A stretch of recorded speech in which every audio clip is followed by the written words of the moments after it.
Vamos a mostrar una visión general de los productos de Google Cloud usados en Firebase. Y para ello nos vamos a centrar en tres, que son Cloud Firestore, Cloud Functions y Cloud Storage. Estamos en la documentación oficial de Google Firebase. Entramos en lo que es la sección de compilación, en la que nos encontramos actualmente. Y entramos en Cloud Firestore.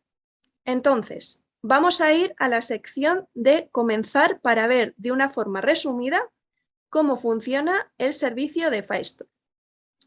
El servicio de Firestore es una base de datos no SQL. Quiere decir que no se basa en tablas como la de SQL, sino que se basa en archivos, en documentos con formato JSON. Y todo el motor que tiene Firestore alrededor nos permitirá realizar ciertas funciones como las que nos permiten las bases de datos SQL, como por ejemplo, hacer peticiones de búsqueda, insertar nuevos elementos, modificar elementos que ya estaban, etc.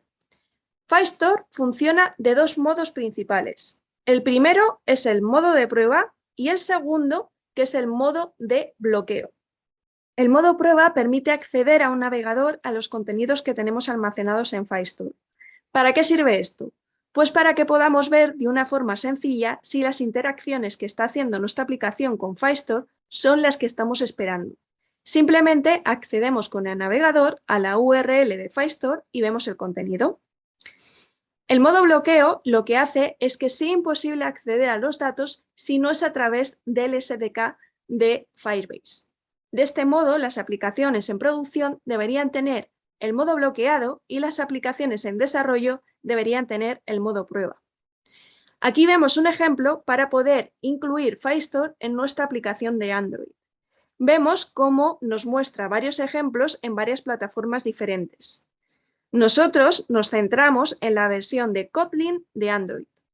Estas son las dependencias que tenemos que poner actualmente para poder acceder a nuestro Firestore. Una vez hechas las dependencias, tenemos que inicializar Firestore a través de la línea de comandos que tenemos en Firebase. Y una vez inicializado, esta es la línea que nos permite tener acceso a los datos de Firestore desde nuestra aplicación. Entonces, una vez tenemos esa instancia que hemos llamado DB, podemos, por ejemplo, escribir datos en ella. ¿Cómo hacemos esto? Los datos los generamos en Kotlin a través de un hashmap que va a crear una clave con un valor. Y a partir de ahí, crear una colección, porque básicamente un JSON es eso, colecciones de clave-valor para poder organizar los atributos de un objeto. Aquí tenemos un objeto cuya primera clave es first y el valor es Ada, otra que es last y el valor es Lovelace. Y vemos que tiene un tercer campo que es born y que el valor es 1815. Esto nos genera un objeto que es mapeable en JSON.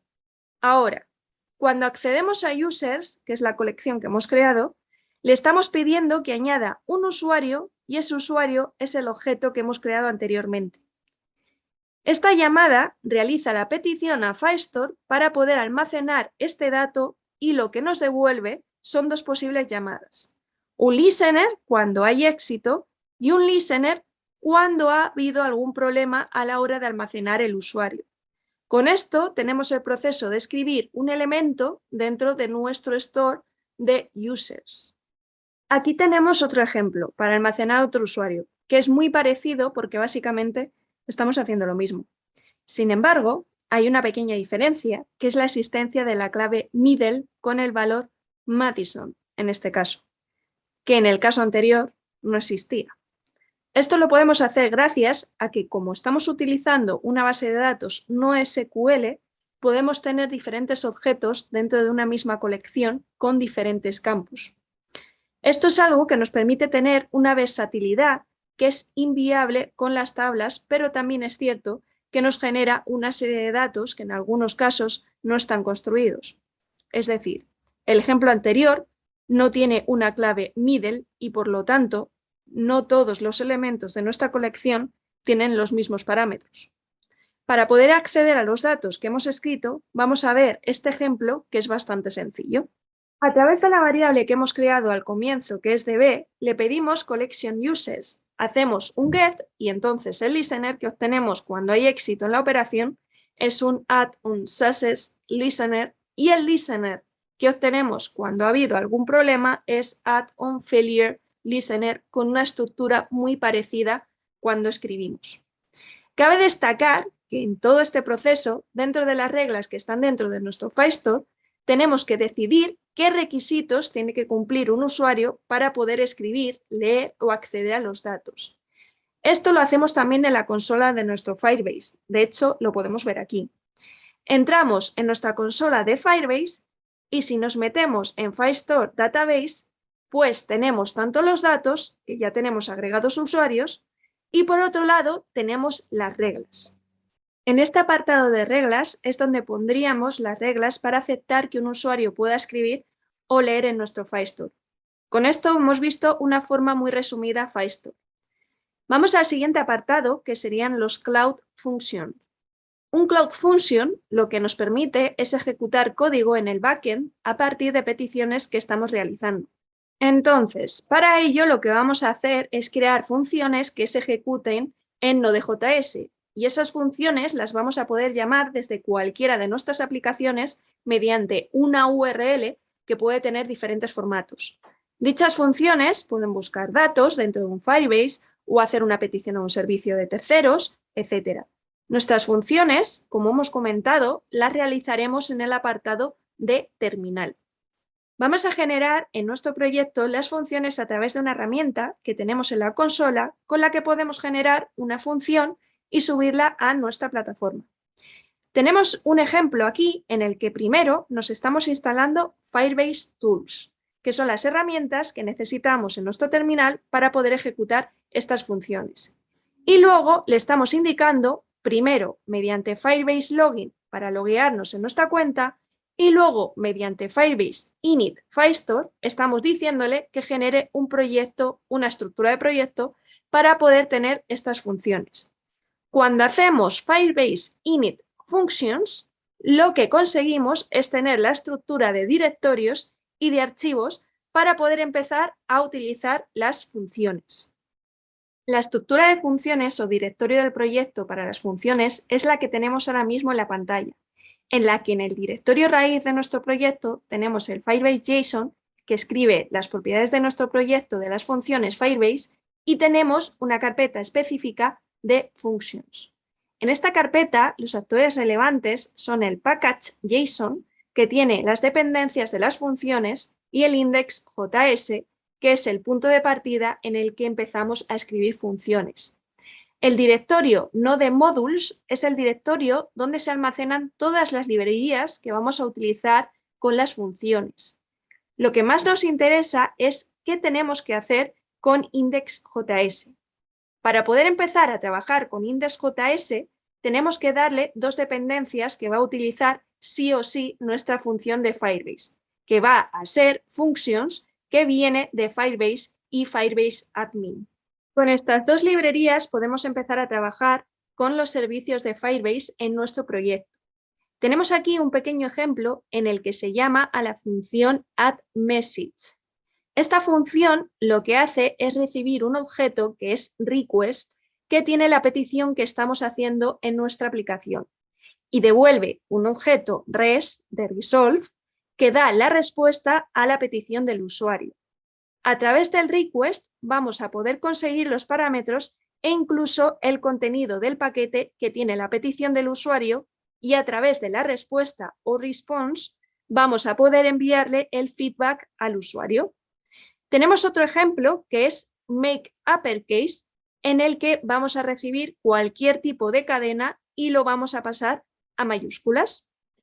La forma de llamar a las funciones en local es a través de localhost, el puerto 5001, el nombre del proyecto, que es AshCentral1 por defecto, y luego el nombre de la función que hemos creado. Aquí tenemos la llamada a la función addMessage y la llamada a la función makeUpperCase. También tenemos un comando para poder hacer el deploy, que es Firebase deploy only functions. Y con este comando desplegamos las funciones que hemos desarrollado en local y que hemos podido testear en local a nuestro remoto, es decir, a nuestro Firebase. Entonces, a partir de ahí, estas funciones se van a poder ejecutar correctamente. Por último, vamos a ver el servicio de almacenamiento Storage y en particular la sección de Android para poder ver cómo interaccionar con Storage a partir de esta sección. Storage nos permite almacenar archivos de los usuarios en nuestra plataforma de Firebase. Tenemos diferentes formas de acceder a Storage, mediante una aplicación de Android, iOS, una aplicación de cliente en JavaScript, etc. Y para ello, lo primero que tenemos que hacer, el primer concepto, es el de bucket. Es decir, vamos a tener que almacenar siempre en un bucket los archivos. Podemos utilizar un bucket o varios, pero esto último en los planes de pago. En el plan de no es de pago, solo podemos tener un bucket, que es el bucket por defecto, y todos los archivos se depositarán ahí. Para poder configurar el acceso, definimos diferentes reglas para configurar qué tipo de usuarios pueden acceder a nuestro servicio. Nuevamente, esto se hace en nuestra consola. Nos vamos a la parte de Storage y en Storage, aparte de visualizar los archivos que ya tenemos en nuestro bucket, que en mi caso es el bucket por defecto, podemos entrar en Rules y en este apartado de Rules estamos diciendo qué condiciones debe cumplir un usuario para poder subir archivos. Habiendo configurado las reglas para poder subir archivos por parte de los usuarios en nuestro bucket, en nuestra consola, lo único que tenemos que hacer es, primero, configurar las dependencias necesarias en nuestra aplicación de Kotlin para poder realizar las interacciones con Storage. Segundo, dentro de nuestro código tenemos que hacer una referencia a Storage a través de firebase.storage dentro de las dependencias para poder interaccionar con el servicio Storage. A continuación, lo único que tenemos que hacer es enlazar nuestro Storage a nuestro bucket. Nuestro bucket tendrá el nombre que le hayamos puesto y podemos acceder a través de dos protocolos que son GS, que hace referencia a Google Cloud, y también tenemos acceso a través de HTTPS en caso de que queramos tener este tipo de acceso. Para poder acceder a través de algún otro bucket, lo único que tenemos que hacer es decirle cuál es la identidad de nuestra aplicación, que es donde está nuestro proyecto, y especificarle el bucket. De este modo podemos realizar las interacciones necesarias para subir archivos. Y con esto concluimos la introducción a los servicios de cloud de Firebase.